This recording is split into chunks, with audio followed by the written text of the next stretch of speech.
Hello, good morning mga friends. Today is September 4, 2023 and this is my birthday today. So, walang ganap, hindi ako lumabas mga friends kasi tinatamad ako dahil maulan po ngayon. Kaya dito lang po muna ako sa bahay. Gagawa na lang po ako ng video.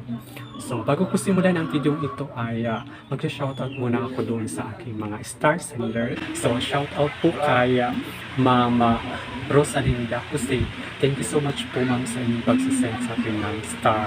So, shoutout din po kay Ma'am Lupez sa Levity. Thank you so much ma'am.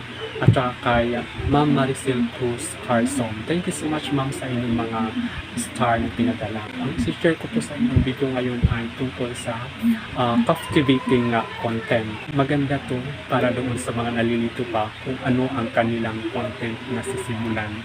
Kaya mag-share po ako ng idea upang matuwid ang inyong paggawa ng video kung saan po kayong na nabibilang na inyong content.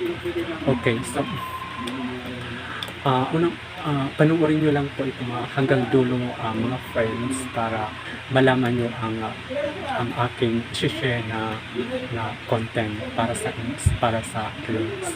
Okay, unang-una mga friends, ang gagawin nyo po ay mag-create lang po kayo ng mga nakatatawang video. So, unang-unang captivating video ay mga nakatatawang video.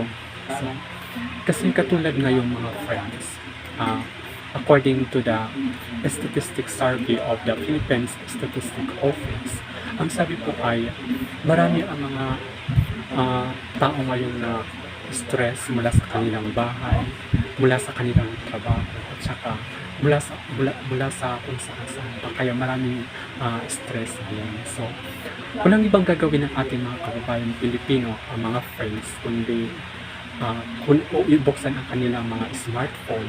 Karamihan naman sa atin ngayon email na. Kaya ang gagawin nila ay pupunta sila sa mga videos kung saan malilibang sila doon at makapapawid ng kanilang mga stress. Okay. So, next po ay captivating video ay educational video. So, alam niyo mga friend, kasi simula lang ng mga pasukan ngayon. So, sunod-sunod na naman ngayon ang mga assignment, kung ano-anong mga ipagagawa ng ating mga shares. So, ang gagawin po ng ating mga kababayang Pilipino po ay mag-scan sila doon sa kanilang smartphone at titingnan nila kung ano pa ang mga karagdag, kung saan sila makakakuha ng mga karagdagan na information tungkol doon sa kanilang kanilang mga assignment. So, yung po mga friends, sana nagustuhan niyo po ang aking video ito at thank you so much po ulit sa mga star sender and happy birthday to me po.